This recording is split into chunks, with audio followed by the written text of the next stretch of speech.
আজকে আগরতলা পৌর নিগমের উদ্যোগে এবং ত্রিপুরা স্টেট এইডস কন্ট্রোল সোসাইটির যৌথ ব্যবস্থাপনা আমাদের রাজ্যবাসী এবং শহরবাসীকে এইচআইভি এবং এইডস থেকে তাদেরকে রক্ষা করার ক্ষেত্রে কী কী ব্যবস্থা গ্রহণ করা, তাদেরকে সচেতন করা, সতর্ক করা, প্রয়োজনে প্রতিরোধের ব্যবস্থা করা সরকারি এবং বেসরকারি পর্যায়ে, সেক্ষেত্রে আজকে আলোচনা সভা হয়েছে। মূলত আমাদের দেখেছি আমাদের রাজ্যে মাননীয় মুখ্যমন্ত্রী আবেদনে নেশামুক্ত ত্রিপুরা গঠনের যে ডাক দেওয়া হয়েছিল সেটা আমরা চেষ্টা করছি, কারণ আমরা জানি এবং আজকে যেটা বলা হয়েছে যে বিশেষজ্ঞরা বলেছেন নেশার থেকে বিশেষ করে যারা সিরিঞ্জের মাধ্যমে নেশা গ্রহণ করেন তাদের থেকে কিন্তু এইচআইভি আক্রান্ত সংখ্যা বেশি এবং এইচআইভি যারা আক্রান্ত তারা পরবর্তী সময় এইডসে আক্রান্ত হয়ে যান।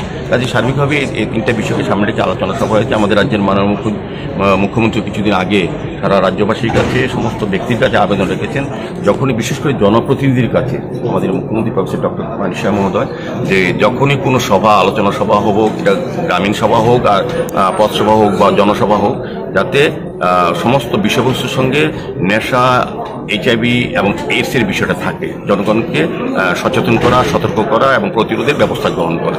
সেক্ষেত্রে সামনে রেখে আমরাও আগরতলা পৌর নিগমের বিভিন্ন ওয়ার্ডে আমরা এই ধরনের সচেতনতা প্রোগ্রাম করব, বিভিন্ন হেলথ ক্যাম্প করব। যারা আক্রান্ত হয়েছেন তাদেরকে যেমন সরকার ব্যবস্থাপনা করছেন, Tripura state AIDS control society পক্ষ করা হচ্ছে।